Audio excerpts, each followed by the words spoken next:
ሰላም ጤና ይስጥልን ውድ አድማጭ ተመልካቾቻችን በያላችሁበት ሰላምና ጤና እየተመኘን አብራችን ስትቆዩ በአክብሮት እንጋብዛለን። ለቻናሉ አዲስ የሆናችሁ ላይክ፣ ሰብስክራይብ፣ ሼር እንዲሁም ኮሜንት በማድረግ ቤተሰብ የሆኑ ለዛ ቲቪ ስለ እውነት። አሁን በቀጥታ ወደ መረጃዎቹ አመራን። መልካም ቆይታ።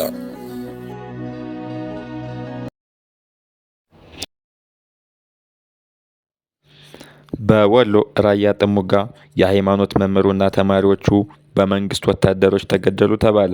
ግድያው የተፈጸመው ዛሬ ንጋት ላይ ሲሆን የኪዳነ ምሕረት ቤተክርስቲያን የአብነት መምህሩ የኔታ ገብረ መድኅንና 3ቱ ተማሪዎቹ በቤተክርስቲያን አቅራቢያ መገደላቸው ተገልጿል። የአይነቱ የንጹሃን ግድያ እየተደጋገመ መምጣቱ ህዝቡን ክፉኛ አስቆጥቷል ተብሏል።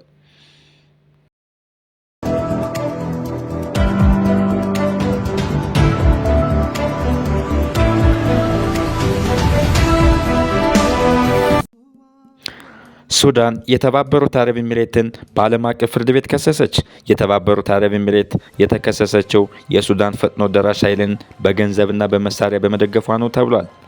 የሱዳን ፈጥኖ ደራሽ ኃይልና አጋሮቹ በማሳሪት ጎሳ ላይ የአስገድዶ መድፈርና ማፈናቀል እንዲሁም የዘር ማጥፋት ወንጀልን ለሚፈጽመው ቡድን ኤሚሬት በመሳሪያና በገንዘብ በመደገፉ ዓለም አቀፍ የዘር ማጥፋት ወንጀልን ፈጽማለች ስትል ሱዳን ከሳለች። ሱዳን በእርስ በርስ ጦርነት ሳቢያ የከፋ ረሃብ ላይ መሆኗ ይታወቃል። ኤሚሬትስ በበኩሏ ክሱን ውድቅ አድርጋለች። የተከሰስኩትም ሱዳን የምትፈጽመውን የጦር ወንጀል ለመደበቅ ነው ስትል ገልጻለች።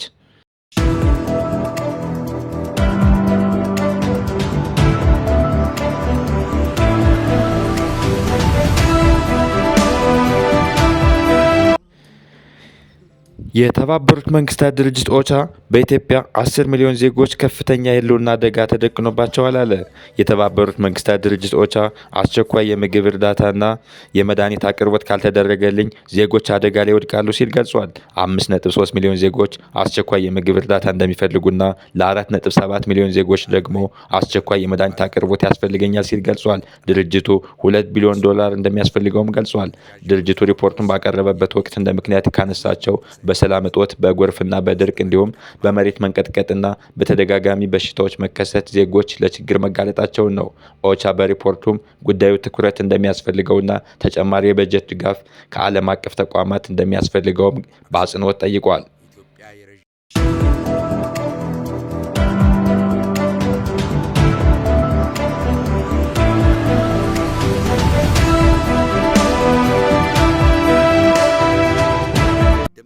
የቀድሞው የሐዋሳ ከንቲባ አቶ ጸጋዬ ቱኬ በሁለት ክሶች ጥፋተኛ ተባሉ።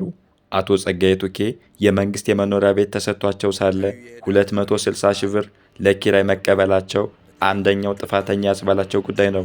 ሁለተኛው ደግሞ 2 ህገወጥ ፕሮጀክቶችን በመምራት የህዝብንና የመንግስትን ጥቅም ለአልተገባ ዓላማ ለግል ጥቅም ማዋላቸው ጥፋተኛ ያስብሏቸዋል ተብሏል። ከንቲባው በህግ እየተፈለጉ ሳለ ከሀገር አሜሪካ ወደ ቦሌ ኤርፖርት በሚገቡበት ወቅት በህግ ጥላ ስር ውለው ማረሚያ ቤት መቆየታቸው የሚታወስ ነው።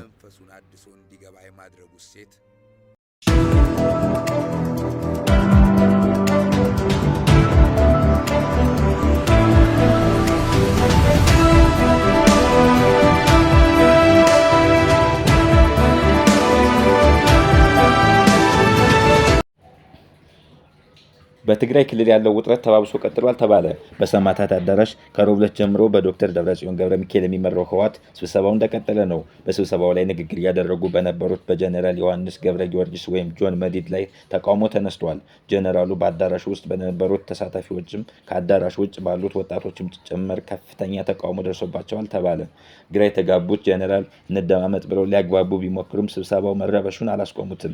አዳራሹ በአቶ ጌታቸው ረዳ ደጋፊዎችና በዶክተር ደብረጽዮን ገብረ ሚካኤል ደጋፊዎች መካከል በተፈጠረ ግርግር ተጨንቆ ነበር ተብሏል።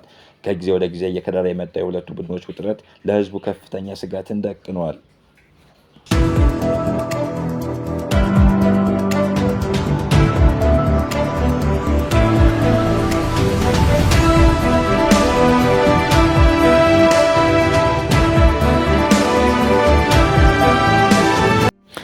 ከ15 ዓመት በኋላ ፀሐይ ወጣላት የተባለችው ሶሪያ ዳግም አስከፊ ግጭት አገረሸባት።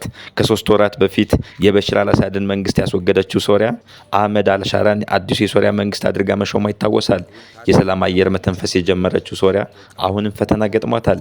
የቀድሞው የበሽር አልአሳድ መንግስት ደጋፊ የሆኑ ታጣቂዎች በአዲሱ የጸጥታ ኃይል ላይ ድንገተኛ የተኩስ በመክፈት ከ70 በላይ ሰዎች እንዲሞቱ ሆኗል።